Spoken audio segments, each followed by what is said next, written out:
Ya, selamat siang Pak Adi dan Pak Fitra. Perkenalkan, kami dari kelompok D1 K03 yang beranggotakan Muhammad Fauzan Al-Ghifari, David Ghazali, Rafael Sean Putra, Yonatan Fiodi, dan Hansel Grady akan mempresentasikan hasil interaksi kedua dengan topik surveillance pengawasan terhadap penyebaran COVID-19 di Indonesia. Jadi pertama itu kami akan menjelaskan tentang sistem skop dan konseptual model. Jadi sistem skop dan konseptual model yang kami aplikasikan di sini adalah sebuah sistem yang digunakan oleh semua masyarakat di Indonesia dengan segala rentang umur. Dan di sini itu digunakan berupa jenis interaksinya handphone dan smartwatch. Secara umum, aplikasi ini akan terintegrasikan ke sebuah smartphone untuk mendeteksi lokasi dari penyebaran COVID-19 di Indonesia. Metafora aplikasinya itu mirip dengan pertama itu adalah MiFit untuk tracking kesehatan penggunanya, dan yang kedua itu adalah seperti Google Maps karena dapat menunjukkan arah atau lokasi dari daerah yang dituju. Nanti akan dijelaskan lebih lanjut. Selanjutnya itu kami akan menjelaskan tentang requirements dan high fidelity dari masing-masing fitur.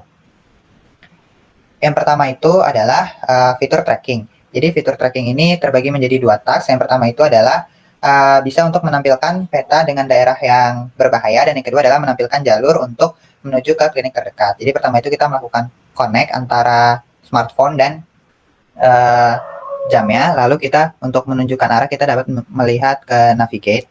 Nah, jadi pertama itu untuk menunjukkan daerah berbahaya atas 8. Jika di smartwatch, jika kita keluar rumah, dia itu langsung otomatis menampilkan petanya. Di sini kita dapat lihat untuk menampilkan daerah berbahaya, ini yang merah ini daerah berbahaya, dan yang kuning ini adalah daerah yang cukup berbahaya atau dalam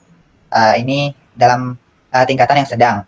Selanjutnya itu untuk task 8 ini, untuk task yang ke-8 ini nilai SEQ-nya adalah 6,2, artinya itu sudah cukup baik, dan usability-nya adalah effective to use, dan user experience-nya adalah helpful. Sudah cukup tercapai dengan penilaian yang diberikan oleh responden itu cukup baik, yaitu 4,6 dan 4,8 dari 5. Yaitu juga dapat ditampilkan di handphone nih. Selanjutnya itu adalah task selanjutnya adalah menampilkan jalur untuk menuju ke klinik terdekat. Itu bisa misalnya kita ingin menunjukkannya di smartwatch, kita dapat pencet lalu kita akan chat route. Jadi dia itu akan menunjukkan arah ke klinik yang dituju.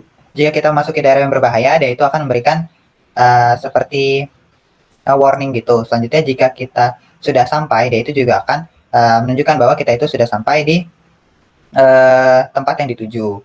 Nah, selanjutnya kita juga bisa melihat mencari daerah-daerah rumah sakit dan klinik yang ingin dituju, seperti itu. Nah, seperti ini. Selanjutnya untuk usability yang ingin dicapai itu adalah effective to use, dan user experience-nya adalah helpful. Oh ya, sebelumnya perkenalkan juga, nama saya Muhammad Fauzan Al-Ghifari, 135181112. Selanjutnya bisa dilanjutkan oleh Hansel. Oke, jadi perkenalkan, nama saya Hansa Gadedan yang tampil NIM 135181140 sebagai penanggung jawab fitur Notify. Pada fitur ini, usability goals yang ingin dicapai adalah effective to use, karena fitur ini harus dapat membantu pengguna untuk memperoleh informasi terkait apakah dia sudah berpapasan dengan penderita COVID atau tidak. Sementara itu, user experience yang ingin dicapai adalah helpful, karena fitur dapat memberi informasi pada pengguna. Berikutnya ada demo pada task ini. Jadi, jika notifikasi ditekan, dia akan muncul peringatan. Jika detailnya ditekan, dia dapat menampilkan peta yang menjadi detail dari lokasi dan waktu papasan. Lalu sementara itu, jika notifikasi yang biasa atau notifikasi pemberitahuan ditekan, dia hanya akan menampilkan pesan terkait dengan notifikasi yang diberikan. Lalu secara umum sendiri itu, nilai SEQ-nya itu sendiri sudah tinggi, yaitu 6,4. Berarti itu menunjukkan bahwa fitur sudah cukup baik. Lalu kemudian komentar yang diberikan pengguna sudah positif, namun ada satu komentar yang menyarankan agar tanggal dan waktu notifikasi itu diperbesar. Hal ini tentunya bisa menjadi bahan untuk revisi untuk memperbesar tanggal dan waktu notifikasi. Oke. Selanjutnya.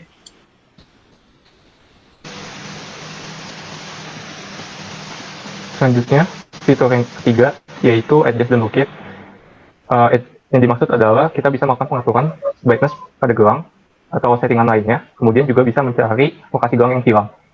Untuk usability goal yang ingin dicapai yaitu have good utility. Yang dimaksud adalah fitur memampukan pengguna untuk mengatur gelang sesuai keinginannya, misalkan menggunakan brightness. Kemudian user experience yang ingin dicapai yaitu helpful. Yang dimaksud adalah fitur dapat membantu pengguna untuk mencari gelang jika gelang tersebut hilang. Jadi untuk fitur ini EIC-nya yaitu saya, Yonatan Fiodi, NIM 135181120.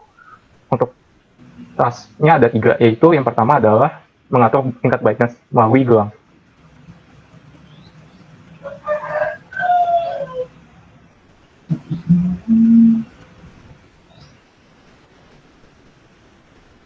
Jadi di sini dapat dilihat bahwa untuk tas ini memiliki SEQ yaitu 6,8, sehingga menunjukkan bahwa tas ini sudah cukup mudah untuk dilakukan dan dimengerti oleh pengguna. Kemudian tas yang kedua yaitu melakukan refresh lokasi gelang dan memainkan suara.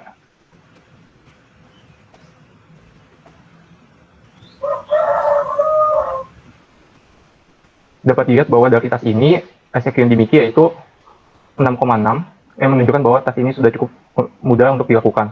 Kemudian tas yang ketiga yaitu mengidentifikasi lokasi gelang dengan melihat informasi lokasi gelang dan juga melihat landmark yang terdapat pada lokasi.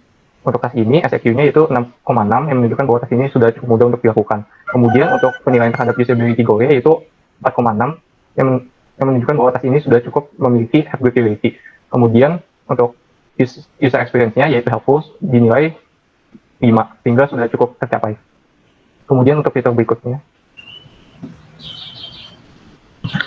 Untuk fitur berikutnya adalah checking. Penanggung jawabnya saya, David Guzali, NIM 135181118. Jadi checking di sini adalah sistem dapat melakukan pemeriksaan kondisi kesehatan dan juga memberikan penilaian dari kondisi yang telah diperiksa tersebut. Nah, untuk fitur ini memiliki usability goal safe to use karena dia mencegah pengguna mengalami error karena selama pemeriksaan diberikan peringatan untuk tidak melepas gelang, dan user experience-nya adalah helpful. Untuk HiFi ini komprominya adalah data yang digunakan adalah data dummy. Nah, fitur ini ada 2 task. Yang pertama adalah melakukan pemeriksaan, mencari informasi kondisi kesehatan. Nah, jadi untuk tas ini mendapat nilai SEQ 6,8 dari 7. Jadi tas ini sudah cukup baik. Sedangkan untuk tas yang kedua adalah merefresh kondisi ini atau melakukan pemeriksaan secara langsung dengan menekan tombol check now. Ini adalah peringatan yang dimaksud, jadi pengguna diingatkan untuk tidak melepas gelangnya agar tidak terjadi error. Setelah itu hasilnya akan kembali ditampilkan. Untuk tas ini mendapat nilai SEQ 7, jadi sudah baik. Sementara itu, untuk usability goal safe to use mendapat nilai 4,8 dari 5 dan user experience helpful 4,6 dari 5. Jadi untuk kesimpulannya, tas ini sudah baik dan tidak memerlukan revisi lagi. Untuk fitur berikutnya. Oke, perkenalkan, nama saya Rafael Sean Putra, 135181119 sebagai penanggung jawab dari fitur warning. Fitur warning sendiri memiliki tujuan untuk memberitahukan informasi mengenai status bahaya dari suatu daerah. Fitur ini memiliki usability goals effective to use dan user experience helpful. Dalam fitur ini sendiri terdapat satu buah task, yaitu pengguna diharapkan untuk mencari informasi status bahaya dari suatu daerah. Pencariannya bisa dilakukan melalui berbagai cara, seperti dengan cara menggunakan search bar, atau dengan cara menggunakan memindahkan halaman, atau dengan menggunakan sorting yang ada di kanan atas.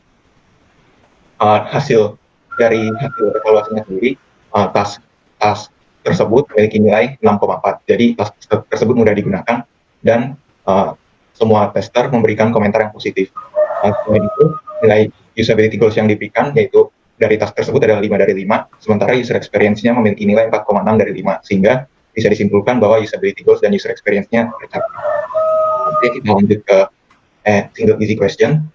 Di single easy question, kami memberikan 3 buah pertanyaan, yaitu apakah user berhasil melakukan task, lalu seberapa mudah task tersebut, serta apakah user memiliki komentar. Bila dilihat dari nilainya sendiri, semua yang diberikan kepada user bisa dibilang mudah dilakukan, karena nilai rata-ratanya kebanyakan adalah 6, di atas 6, dengan nilai rata-rata terendah 6,2. Kita bisa lanjut ke berikutnya, SUS. Untuk SUS atau System Usability Scale, jadi ini adalah itu yang digunakan untuk mengukur aspek usability dari aplikasi kami, dan yang diukur adalah aspek efektivitas, efisiensi, dan kepuasan pengguna. Untuk range yang digunakan adalah 1-5, dari 1 adalah sangat tidak setuju dan 5 adalah sangat setuju. Dan kemudian ini adalah data yang didapatkan dari hasil testing kami. Untuk kesimpulannya, rata-rata yang diperoleh adalah 85,5, sehingga sudah baik. Boleh lanjut. Kemudian yang berikutnya adalah Net Promoter Score. Untuk Net Promoter Score sendiri, itu kita menggunakan range nilai dari 1 sampai 10, dengan nilai 1 itu adalah sangat tidak ingin merekomendasi aplikasi ini.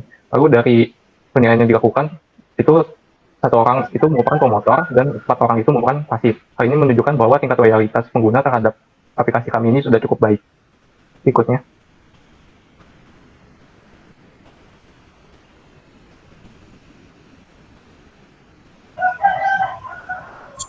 Untuk usability goal sendiri, terdapat 5 skala penilaian, dengan 1 menandakan usability goal sangat tidak tercapai hingga 5 menandakan usability goal sangat tercapai. Dapat dilihat data individual tester terkait dengan penilaian usability goals pada masing-masing fungsionalitas. Dapat dilihat bahwa untuk fungsionalitas pertama, nilai rata-rata usability goals-nya adalah 4,6. Sementara itu untuk fungsionalitas kedua, nilai rata-rata usability goals-nya adalah 4,8. Untuk fungsionalitas ketiga, nilai rata-ratanya adalah 5. Fungsionalitas keempat nilai rata-rata 4,8, fungsionalitas kelima nilai rata-ratanya ada 4,6.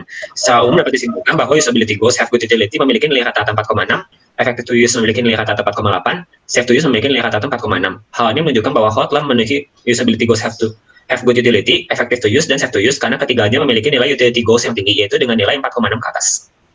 Lanjutnya. Ya, selanjutnya yang terakhir itu adalah untuk user experience. Dari setiap fitur memiliki user experience yang sama, yaitu helpful, dengan skala nilai dari 1 sampai 5, 1 tidak tercapai dan 5 itu yang sangat tercapai. Dari sini kita dapat lihat bahwa rata-rata evaluator itu memberikan nilai yang cukup baik, sehingga rata-rata akhirnya itu adalah 4,8 dari 5, yang artinya user experience helpful dari aplikasi Holt ini sudah tercapai. Nah, sekian presentasi dari kelompok kami, kurang lebihnya mohon maaf. Terima kasih.